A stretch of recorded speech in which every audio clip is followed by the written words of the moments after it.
Good morning, or depending on when you're watching this, good afternoon, good evening, or good night. My name's Ross, and as always told, I had a voice of radio. So today, we're looking at a new Arbok card. You see, earlier today, I showed you Golem, one of my favourite of the Gen 1 Pokemon. So today, I am showing you a snake Pokemon, and given that my wife is a huge fan of snakes, we have a dozen snakes in our house. I say a dozen. That's a dozen with 4 others on hold for us at a local reptile shop that will be coming here soon. So let's just say 16 snakes. My wife's a large fan of keeping snakes as pets. They're fun. Anyway, my wife likes Arbok, so I thought we should have a look at Arbok now. It's pretty appropriate. Our translation here does come from the lovely Joe over at Cerebi.net. So what does it actually do? Well, looking at the basics, 120 HP. No, I don't like this, because it is in range of Zoroark and it is in range of Buzzwole, and that is rather annoying. Don't like it, not a fan. 130 is way better. We do see a weakness to Psychic here, which is not good, because Garbodor, I mean, look, I've said this since Garbodor was revealed.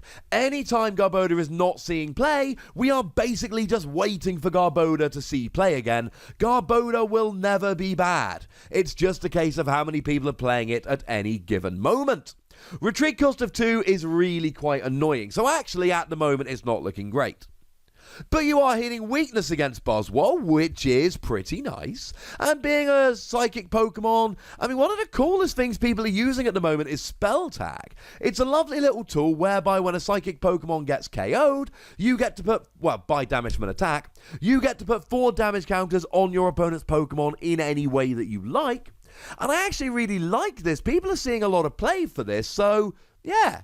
It's a really handy bonus. But it really is the attacks we are worried about here. What does it do? Well, it's actually quite a nice Pokemon when you take both the attacks together.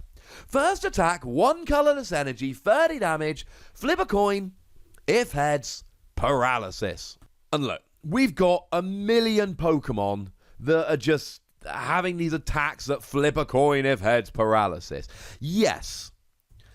But how many of them do 30 damage at the same time? The expansion is really not that many of them.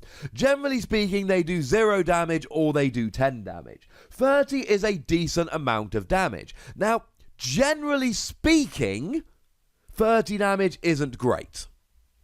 But in the context we've got here, it's really nice. So we can look at something like Torkoal, for instance, from Sun and Moon. That does 50 in flip a coin paralysis, but it's for a colourless and a coloured, so that's actually kind of super annoying. Execute does 10 damage in paralysis for a double colourless energy. All of these nuzzle Pokemon like Togedemaru, they've got paralysis, but you just get paralysis on a coin flip. You don't get to do anything else. No, this is great. An extra 30 damage here is good. Now, I know that in previous videos, including today, I have argued that 30 damage is not that great. But here's the thing. 30 damage can be very good. So I showed you Perugly earlier today, which does 30 damage and discards a random card from your opponent's hand. But if you evolved this turn, you actually get to discard 2, which is awesome.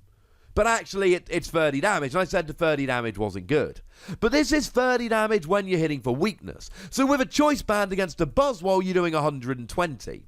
Well, that is quite a lot different than doing 60 with a choice band. Because you can hit for weakness here, this is nice. And of course, non-GX, you can use Shrine of Punishment. But you get paralysis, and that is what really makes this tick. I love the paralysis here. And look, there's ways around it. Might I suggest we play a little bit of Sea of Nothingness here, so your opponent cannot evolve out of it? Of course, if you play that, you lose Shrine of Punishment, so that's a decision that you have to make. You have to choose between the two of those.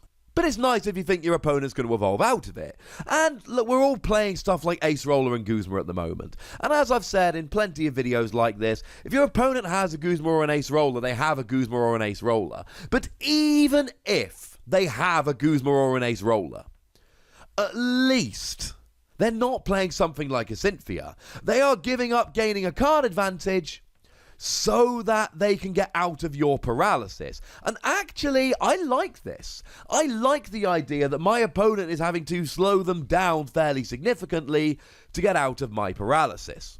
So 30 damage is not great, but you're hitting a good weakness and you get the paralysis as well. So I'm actually kind of liking this. This is pretty cool.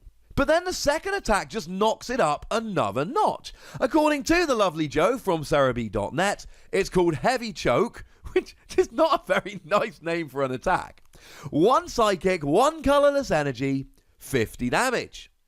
If this Pokemon used Wrap during your last turn, this attack does 170 damage. Now this is awesome, because now you're basically getting up to a 2-hit KO on pretty much whatever you like. Pretty much whatever you want here. Because you're already doing 200 damage. 30 for Wrap, 170 for Heavy Choke. That's nice. But of course, if you had a choice band for one of those attacks, and it only needs to be for one, you're up to 230. Which is everything from Greninja GX and Gardevoir GX down. If you had a choice band for both of the attacks here, then you've got the 30 plus the 170 is 200, double choice band is 260, and the Tag Team GXs, or at least some of them that we're going to be getting in the following set in Unbroken Bonds, think of things like Greninja and Zoroark and Sylveon and Gardevoir. These just so happen to have 260 HP. Or below. Because Greninja and Zoroark's only actually got 250. And that's brilliant, because you're getting a 2-hit KO, except it's not really a 2-hit KO, because they're paralyzed in the meantime. If you do want another Pokemon with 260, how about Lucario and Melmetal? And you might be thinking, yeah, but what about a 270 HP Celebi and Venusaur? Well, try to punishment. Try to punishment for one turn. Because now you're doing 60...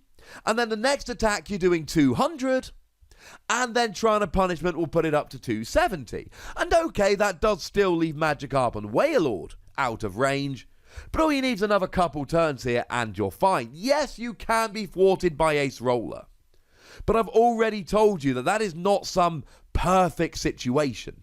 That is not some guaranteed silver bullet that they're like, I've played Ace Roller, now everything is fine. There's every possibility they play Ace Roller, but then they don't really have another attacker set up, and then you just paralyze them again next turn. And sooner or later, they are going to run out. And that, ladies and gentlemen, is when things get hilarious. This is really, really nice. Because over the 2 turns, as I've shown you, you're basically KOing anything. And I know it's not one-hit KOs, and I know we'd prefer one-hit KOs, but I've told all of you this on a number of occasions through various platforms, on podcasts, in videos, etc. If you cannot get a one-hit KO, get a 2-hit KO with disruption. And this works. And even the energy cost here works. This card has so much synergy with itself. Because first attack, 1 colorless energy, and then play another. And you know what happens when you start paralyzing constantly? Your opponent starts playing a whole bunch of item cards to try and get out of paralysis with things like Escape Rope, or just to try and draw some stuff because they're using Ace Roller and they're not able to actually take advantage of things like Cynthia. And oh look, Garboda says, hey, I know I mentioned earlier in the video you're weak to Garboda, and you are, incidentally. That's true. But who cares about being weak to Garboda when you can use Garboda? I genuinely think this has a huge amount of synergy. Now, the last point we need to talk about here is the coin flip, because I've been talking under the assumption of paralysis, and that's not always strictly true.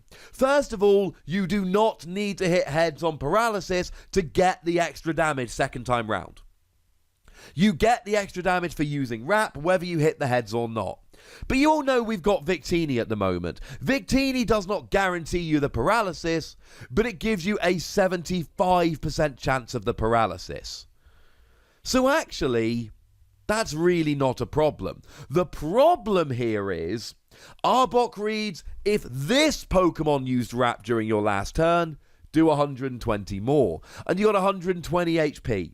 Which means if you don't hit the paralysis, you're likely to be KO'd. And if you're KO'd, you don't get the extra damage. But Victini says you're going to do it 3 out of 4 turns, so I wouldn't worry about it. Incidentally, this is another one of those cards that is going to wreck at the pre-release because you've only got a 50% chance of hitting heads because you can't have Victini, but you've got a 50% chance of heads and then you'll KO pretty much anything the next turn.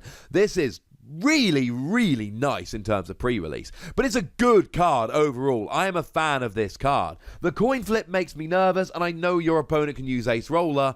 Other than that, this is just a great card, and I absolutely love it. I'm giving it between 3 and 4 Wassies, and I am absolutely convinced we are going to see at least a League Cup winning deck revolving around this before too long after release.